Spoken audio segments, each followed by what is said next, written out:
अब आगे बढ़ते हैं और कक्षा 6 सामाजिक अध्ययन की पुस्तक हमारा अतीत का पहला पाठ सुनते हैं। क्या, कब, कहां और कैसे। डाइट बीकानेर के निर्देशन में इस पाठ का आलेखन किया गया है रेवंत सिंह जी द्वारा और समीक्षा की है सीमा भार्गव जी ने। आज अपने अतीत के बारे में जानकारी प्राप्त करते हैं। आपकी सामाजिक अध्ययन पुस्तक का पहला पाठ है ना, क्या, कब, कहां और कैसे। इतिहास का मतलब है क्या हुआ, कब हुआ, वह कैसे हुआ। चलो कहानी से शुरू करते हैं। रसीदा बैठी अखबार पढ़ रही थी। अचानक उसकी निगाह एक खबर पर पड़ी। 100 साल पहले वह सोचने लगी कि ये कैसे जान सकते हैं कि इतने वर्षों पहले क्या हुआ था। बच्चों, आप में भी यह जिज्ञासा स्वाभाविक आती है ना कि आज से हजारों सैकड़ों वर्ष पहले क्या हुआ होगा। इस बारे में आप अपने दादा दादी पापा से पूछते भी होंगे, है ना। इसका कैसे पता लगाया जाए? यह जानने के लिए कि कल क्या हुआ था आप रेडियो सुन सकते हो, टेलीविजन देख सकते हो या फिर अखबार पढ़ सकते हो। साथ ही यह जानने के लिए कि पिछले साल क्या हुआ था आप किसी ऐसे व्यक्ति से बात कर सकते हो जिसे उसमें की स्मृति हो। लेकिन 1000 वर्ष पहले क्या हुआ, 100 वर्ष पहले क्या हुआ, अतीत के बारे में कैसे जाना जा सकता है? अतीत के बारे में हम क्या जान सकते हैं? बच्चों, आपके मन में जिज्ञासा बढ़ रही है ना कि अतीत में लोग क्या करते थे, अतीत में लोग कैसे थे, क्या खाते थे, कैसे कपड़े पहनते थे, किस तरह के घरों में रहते थे। हम अतीत के शिकारियों, पशुपालकों, कृषकों, शासकों, व्यापारियों, पुरोहितों, शिल्पकारों, कलाकारों, वैज्ञानिकों के जीवन के बारे में जानकारियां हासिल कर सकते हैं। इसके अलावा हम यह भी जान सकते हैं कि उस समय बच्चे कौन से खेल खेलते थे, कौन सी कहानियां सुना करते थे, कौन से नाटक देखा करते थे या कौन कौन से गीत गाया करते थे। बच्चों, आपके मन में प्रश्न उठ रहा होगा ना कि लोग कहाँ रहते थे। बच्चों, कई लाख वर्ष पहले से लोग नदियों के किनारे पर रहते थे। आज थोड़ा समय कम हो गया है क्योंकि आजकल लोगों की जरूरत कहीं पर भी पूरी हो जाती है। यहाँ रहने का मतलब नदियों के किनारे रहने का प्रमुख कारण यहाँ पर प्रचुर मात्रा में पानी व पशुओं के लिए चारा मिलता था क्योंकि लोग पशुपालन करते थे। इनमें से कुछ कुशल संग्राहक थे जो आसपास के जंगलों की विशाल संपदा से भी परिचित थे। वे उसका अच्छी तरह से इस्तेमाल भी करते थे। हाँ तो बच्चों, ये लोग अपने भोजन के लिए जड़ों, फलों तथा जंगल के अन्य उत्पादों का संग्रह करते थे। वे भोजन के लिए जानवरों का शिकार भी किया करते थे। हमारे देश में बहुत सी नदियां हैं जैसे झेलम, चिनाब, रावी, व्यास, सतलज, नर्मदा, चंबल। इसके अलावा पहाड़ियां जो कि हमारे देश को धन धान्य से पूरित करती है। बहुत सी चीजें इन पहाड़ियों से हमें प्राप्त होती है। ये सब हम बाद में नक्शे के द्वारा अध्ययन करेंगे। हमारे राष्ट्र के उत्तर पश्चिम में सुलेमान व कृथर की पहाड़ियां हैं। इस क्षेत्र में कुछ ऐसे स्थान हैं जहां लगभग 8000 वर्ष पूर्व स्त्री पुरुषों ने सबसे पहले गेहूं तथा जौ जैसी फसलों को उपजाना प्रारंभ किया। इसके साथ साथ उन्होंने भेड़, बकरी, गाय, बैल जैसे पशुओं को पालतू बनाना शुरू किया। ये लोग गांवों में रहते थे। इसके अलावा उत्तर पूर्व में गारो तथा मध्य भारत में विंध्य पहाड़ियां भी ऐसे क्षेत्र थे जहां कृषि का विकास हुआ। जहां सबसे पहले चावल उपजाया गया ये विंध्याचल के उत्तर में स्थित थी जो गारो पहाड़ियां हैं। जैसा कि हमने पहले नदियों के बारे में जानकारी ली थी, अब हम नदियां व उनकी सहायक नदियों की जानकारी प्राप्त करते हैं। आपके मन में स्वाभाविक जिज्ञासा है ना कि सहायक नदियां किसे कहते हैं? सहायक नदियां वे नदियां होती हैं जो एक बड़ी नदी में मिल जाती है। आज से लगभग 4700 वर्ष पूर्व सिंधु व उसकी सहायक नदियों के किनारे कुछ आरंभिक नगर फले फूले जिसे सिंधु सभ्यता के नाम से जाना जाता है। इसी तरह गंगा व उसकी सहायक नदियों के किनारे तथा समुद्री तटवर्ती इलाकों में नगरों का विकास आज से लगभग 2500 वर्ष पूर्व हुआ। बच्चों, गंगा के दक्षिण में इसकी सहायक नदियां जैसे सोन नदी व अन्य नदियों के आसपास का जो क्षेत्र था, इस क्षेत्र को इस काल में मगध के नाम से जाना जाता था। इसके शासक बहुत शक्तिशाली थे और उन्होंने एक विशाल राज्य स्थापित किया था। देश के अन्य हिस्सों में भी ऐसे राज्यों की स्थापना की गई थी। लोगों ने सदैव उपमहाद्वीप के एक हिस्से से दूसरे हिस्से तक की यात्रा की। कभी कभी हिमालय जैसे ऊंचे पहाड़ियों, रेगिस्तान, नदियों तथा समुद्रों की यात्राएं जोखिम भरी होती थी, फिर भी ये यात्रा उनके लिए असंभव नहीं थी। अतः कभी लोग काम की तलाश में तो कभी प्राकृतिक आपदाओं के कारण एक स्थान से दूसरे स्थान जाया करते थे। कभी कभी सेनाएं दूसरे क्षेत्र पर विजय हासिल करने के लिए भी जाती थी। इनके अतिरिक्त व्यापारी कभी काफिले में तो कभी जहाजों में अपने साथ मूल्यवान वस्तुएं लेकर एक स्थान से दूसरे स्थान जाते रहते थे। धार्मिक गुरु लोगों को शिक्षा और सलाह देते हुए एक गांव से दूसरे गांव तथा एक कस्बे से दूसरे कस्बे जाया करते थे। कुछ लोग नए और रोचक स्थानों को खोजने की चाह में उत्सुकतावश भी यात्रा करते थे। इन सभी यात्राओं से लोगों को एक दूसरे के विचारों को जानने का अवसर मिला। आज लोग यात्राएं क्यों करते हैं? पहले भी लोग यात्रा करते थे, पहले इतने साधन नहीं थे तो लोग पैदल वगैरह यात्रा करते थे, लेकिन आज बहुत से साधन है। लोग आज भी यात्राएं करते हैं, लेकिन आज कारण बदल गए हैं। आज लोग भी रोचक स्थान देखने, पर्यटन की दृष्टि से या अपने रिश्तेदारों से मिलने के लिए यात्राएं करते हैं। पहाड़ियां, पर्वत और समुद्र इस उपमहाद्वीप, अर्थात ये जो भारतीय उपमहाद्वीप है, इस भारतीय उपमहाद्वीप की प्राकृतिक सीमा का निर्माण करते हैं। हालांकि लोगों के लिए इन सीमाओं को पार करना आसान नहीं था। जिन्होंने ऐसा चाहा वो ही ऐसा कर सके। पर्वत उनके लिए बाधा नहीं रहे। वे पर्वत की ऊंचाई को छू सके तथा गहरे समुद्र को पार कर सके। उपमहाद्वीप के बाहर से भी कुछ लोग यहाँ आए और यहीं के होकर रह गए, अर्थात यहीं बस गए। लोगों के इस आवागमन ने हमारी सांस्कृतिक परंपराओं को समृद्ध किया। बाहर से जितने भी लोग आए उन्होंने हमारी सांस्कृतिक परंपरा को पुष्ट किया, वह इसमें घुल मिल गए।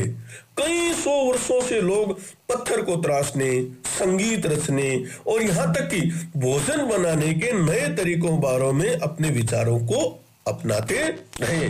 जैसे दक्षिण के व्यंजन इडली, डोसा या चाइनीज जो व्यंजन थे जैसे चाउमीन आप खाते ना, ये भी प्रसिद्ध हुए। बच्चों, आपको पता है ना हमारे देश का नाम भारत कैसे रखा गया? हमारा देश का नाम कैसे रखा गया? आपने देश के लिए प्राय हम इंडिया तथा भारत जैसे नामों का प्रयोग करते हैं। इंडिया शब्द इंडस से निकला है, जिसे संस्कृत में सिंधु कहा जाता है। लगभग 2500 वर्ष पूर्व उत्तर पश्चिम की ओर से आने वाले ईरानियों और यूनानियों ने सिंधु को हिंदोस अथवा इंदोस और इसी नदी के पूर्व में स्थित भूमि प्रदेश को इंडिया कहा। भारत नाम का प्रयोग उत्तर पश्चिम में रहने वाले लोगों के एक समूह के लिए किया जाता था। इस समूह का उल्लेख संस्कृत की प्रारंभिक लगभग 3500 वर्ष पुरानी जो कृति है हमारी ऋग्वेद, उसमें भी मिलता है और बाद में इसका प्रयोग देश के लिए होने लगा। आपके मन में जिज्ञासा होगी कि हम अतीत को कैसे जाने? चलो इस पर चर्चा करते हैं। अतीत की जानकारी हम कई प्रकार से प्राप्त कर सकते हैं। इनमें एक तरीका अतीत में लिखी गई पुस्तकों को ढूंढना और पढ़ना है। ये पुस्तकें हाथ से लिखी होने के कारण पांडुलिपि कही जाती है। अंग्रेजी में पांडुलिपि के लिए प्रयुक्त होने वाला शब्द मैन्यूस्क्रिप्ट लैटिन भाषा शब्द मेन्यू, जिसका अर्थ है निकलना। ये पांडुलिपि प्राय ताड़ पत्रों अथवा हिमालय क्षेत्र में उगने वाले भूर्ज नामक पेड़ की छाल से विशेष तरीके से तैयार भोजपत्र पर लिखी मिलती है। मतलब इतने वर्षों में कुछ ऐसी पांडुलिपियां हैं जिनको कीड़ों ने खा लिया है तथा कुछ नष्ट कर दी गई है, फिर भी ऐसी पांडुलिपियां आज भी उपलब्ध है। प्राय ये पांडुलिपियां मंदिरों व विहारों में प्राप्त होती है। इन पांडुलिपियों में धार्मिक व्यवहारों व मान्यताओं, राजाओं के जीवन, औषधियों तथा विज्ञान आदि सभी प्रकार के विषयों की चर्चा मिलती है। इसके अलावा हमारे यहाँ महाकाव्य, कविताएं तथा नाटक भी हैं। इनमें से कई संस्कृत में लिखे हुए मिलते हैं तथा अन्य प्राकृत तमिल में है। उस समय प्राकृत भाषा का प्रयोग आम लोग करते थे। हम अभिलेखों का भी अध्ययन कर सकते हैं। ऐसे लेख पत्थर तथा धातु जैसी कठोर सतहों पर उत्कीर्ण किए गए मिलते हैं। कभी कभी शासक अथवा अन्य लोग अपने आदेशों को इस तरह उत्कीर्ण करवाते थे ताकि लोग उन्हें देख सके, पढ़ सके तथा उनका पालन कर सके। कुछ अन्य प्रकार के अभिलेख भी मिलते हैं जिसमें राजाओं तथा रानियों सहित अन्य स्त्री पुरुषों ने भी अपने कार्यों का विवरण उत्कीर्ण करवाए हैं। प्राय शासक अपनी लड़ाइयों का लेखा जोखा रखते थे। ऐसा ही एक अभिलेख 2250 वर्ष पुराना अफगानिस्तान के कंधार से प्राप्त हुआ है, जिसमें अशोक नामक शासक का आदेश लिखा गया था। इसके अतिरिक्त कई वस्तुएं अतीत में बनी और प्रयोग में लाई जाती है। ऐसी वस्तुओं का अध्ययन करने वाले व्यक्ति को पुरातत्वविद कहा जाता है। पुरातत्वविद पत्थर और ईंट से बनी इमारतों के अवशेषों, चित्रों तथा मूर्तियों का अध्ययन करते हैं। वे औजारों, हथियारों, बर्तनों, आभूषणों तथा सिक्कों की प्राप्ति के लिए छानबीन तथा खुदाई भी करते हैं। इनमें से कुछ वस्तुएं पत्थर, पक्की मिट्टी तथा धातु की हो सकती है और ऐसी चीजें कठोर तथा जल्दी नष्ट न होने वाली होती हैं। बच्चों, पुरातत्वविद जानवरों, चिड़ियों तथा मछलियों की हड्डियां भी ढूंढते हैं। इससे उन्हें यह जानने में मदद मिलती है कि अतीत में लोग क्या खाते थे। वनस्पतियों के अवशेष बहुत मुश्किल से बच पाते हैं। यदि अन्न के दाने अथवा लकड़ी के जले हुए अवशेष मिल जाते हैं तो जले हुए रूप में बचे रहते हैं। प्राचीन नगर से 4700 वर्ष पूर्व का एक पत्र मिला है। इसी प्रकार सिक्कों का प्रयोग भी 2500 वर्ष पूर्व होता था और ये सिक्के आज के सिक्कों से बिल्कुल भिन्न थे। पांडुलिपि अभिलेखों तथा पुरातत्व से जानकारियों के लिए पुरातत्वविद प्राय स्रोत शब्द का प्रयोग करते थे। जो अतीत का अध्ययन करते हैं उन्हें इतिहासकार कहते हैं। स्रोत के प्राप्त होते ही अतीत के बारे में पढ़ना बहुत रोचक हो जाता है, क्योंकि इन स्रोतों की सहायता से हम धीरे धीरे अतीत का पुनर्निर्माण करते जाते हैं। अतः इतिहासकार व पुरातत्वविद इन जासूसों की तरह हैं जो इन सभी स्रोतों का प्रयोग सुराग के रूप में कर अतीत को जानने का प्रयास करते हैं। आपने पुस्तक पर ध्यान दिया जिसका शीर्षक क्या है? हमारे अतीत। आपके मन में प्रश्न उठ रहा होगा कि अतीत एक है या अनेक? यहाँ अतीत शब्द का प्रयोग बहुवचन के रूप में हुआ है। यह इसलिए किया गया है कि इससे ध्यान रहे कि अलग अलग समूह के लोगों के लिए इस अतीत के अलग अलग मायने थे। उदाहरण के लिए जैसे पशुपालकों, कृषकों का जीवन राजाओं और रानियों के जीवन से तथा व्यापारियों का जीवन शिल्पकारों के जीवन से बहुत भिन्न था। जैसा कि हम आज भी देखते हैं, उस समय भी देश के अलग अलग हिस्सों में लोग अलग अलग व्यवहारों और रीति रिवाजों का पालन करते थे। उदाहरण के लिए आज भी अंडमान द्वीप के अधिकांश लोग अपना भोजन मछलियां पकड़कर, शिकार करके तथा फल फूल के संग्रह द्वारा प्राप्त करते हैं। इसके विपरीत शहरों में रहने वाले लोग खाने की सामग्री के लिए अन्य व्यक्तियों पर निर्भर करते हैं। इस तरह के भेद अतीत में भी विद्यमान थे। इसके अतिरिक्त एक अन्य तरह का भेद है।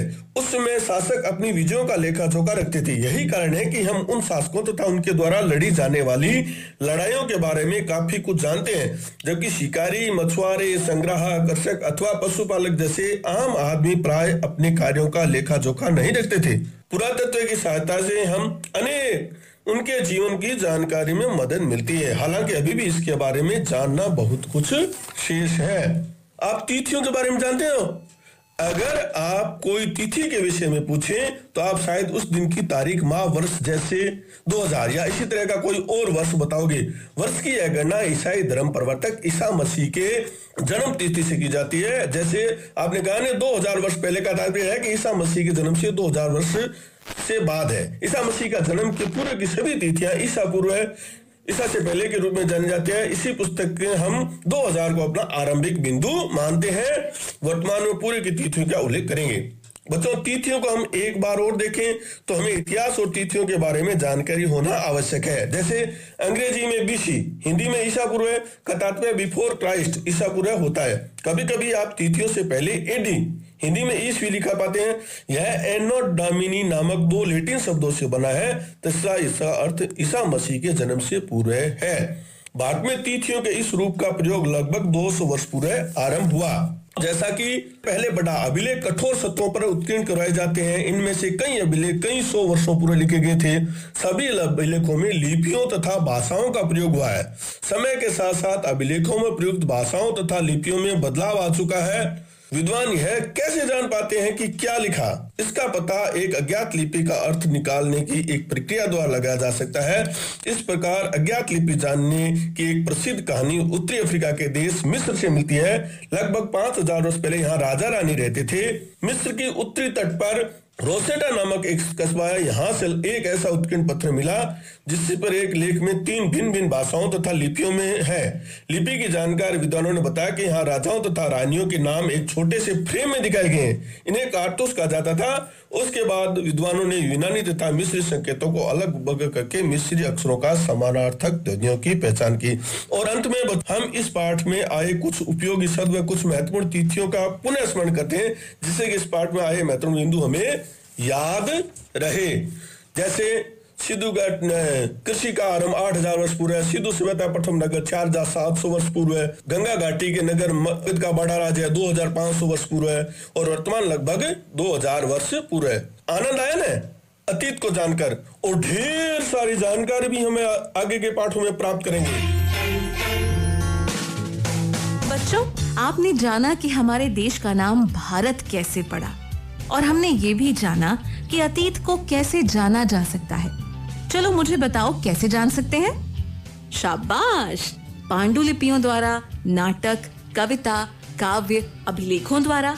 अच्छा, अपने घर में मम्मी पापा से पूछना, आपको पुराने सिक्के दिखाएं या ऐसी चीज बताएं जो पहले थी पर अब नहीं है। अतीत को जानने के लिए आप इस पाठ को खुद भी पढ़ना। जो बात समझ में ना आए उसे अपनी कॉपी में लिख भी लेना।